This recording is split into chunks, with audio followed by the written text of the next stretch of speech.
Canada. When you hear the name, you think of vast, beautiful landscapes, polite people, and a sense of safety that is the envy of the world. But every country, no matter how peaceful, has its shadows. It has its monster and its mysteries. Today, we are opening 5 of the most disturbing files in the Canadian criminal record.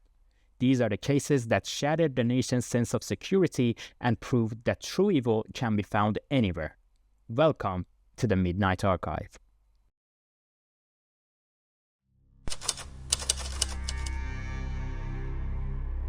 Colonel Russell Williams was a rising star in the Canadian Armed Forces. He was a decorated pilot who flew the Prime Minister and even the Queen of England. He was respected, admired, and lived a quiet life with his wife in a small Ontario town. But he was living a monstrous double life. For years, Williams was secretly breaking into the homes of his neighbors, starting with stealing women's underwear. His fetish escalated horrifically. He began taking photos of himself wearing the stolen items. Then, he moved on to sexual assault and finally, murder. He meticulously documented every crime, creating a library of thousands of photos and videos. When he was finally caught, the discovery of his secret life sent a shockwave through the entire country. The man they saw as a national hero was in reality one of its most sadistic and organized killers. On December 6, 1989, a man named Marc Lepine walked into an engineering classroom at the École Polytechnique in Montreal. He separated the men from the women and declared he was fighting feminism. Then he opened fire, killing 14 women and injuring 14 other people before taking his own life. It was a targeted anti-women massacre that lasted less than 20 minutes, but left a permanent scar on the nation. The event sparked a fierce and long-lasting debate on gun control in Canada, and is remembered every year as a National Day of Remembrance for victims of violence against women.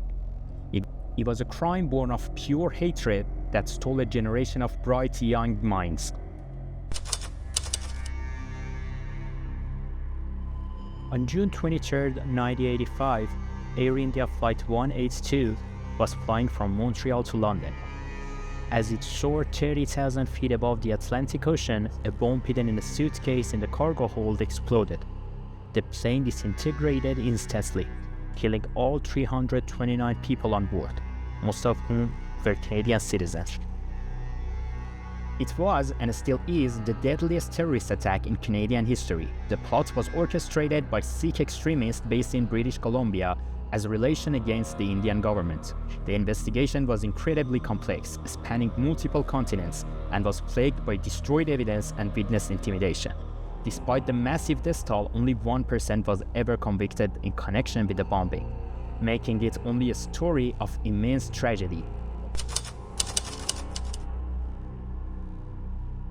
To their friends and family, Paul Bernardo and Karla Homolka were a perfect couple. They were young, attractive, and seemingly in love. But behind the facade of their suburban home was a secret chamber of horrors. Together, they drugged, assaulted, and murdered at least 3 teenage girls, including Karla's own younger sister, Tammy. But the story took a shocking turn when Karla Homolka struck a deal with prosecutors. In exchange for testifying against her husband, she claimed she was a battered, unwilling participant and received a drastically reduced sentence. The videotapes later proved she was an active and often gleeful participant. The case of the Ken and Barbie killers is a chilling study in shared psychopathy and a story that left many Canadians feeling that justice was never truly served.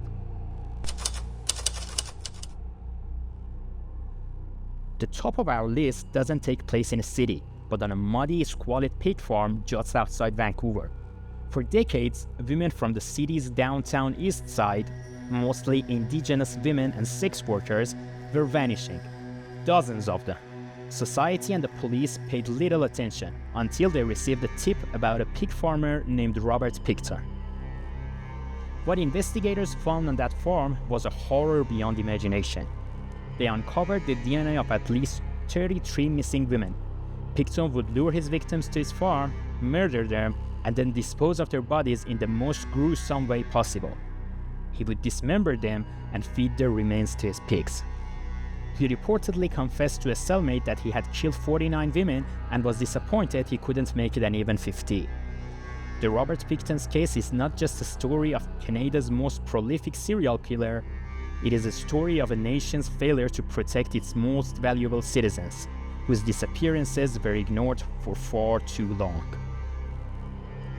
From coast to coast, these cases serve as a dark reminder that no country is immune to the horrors humans are capable of. They are scars on the Canadian consciousness, stories of betrayal, hatred, and profound loss. Are there other Canadian cases that you believe belong on the list? Let me know in the comments below. And if you find this investigation compelling, please like this video and subscribe to the Midnight Archive for more journeys into the world's darkest histories.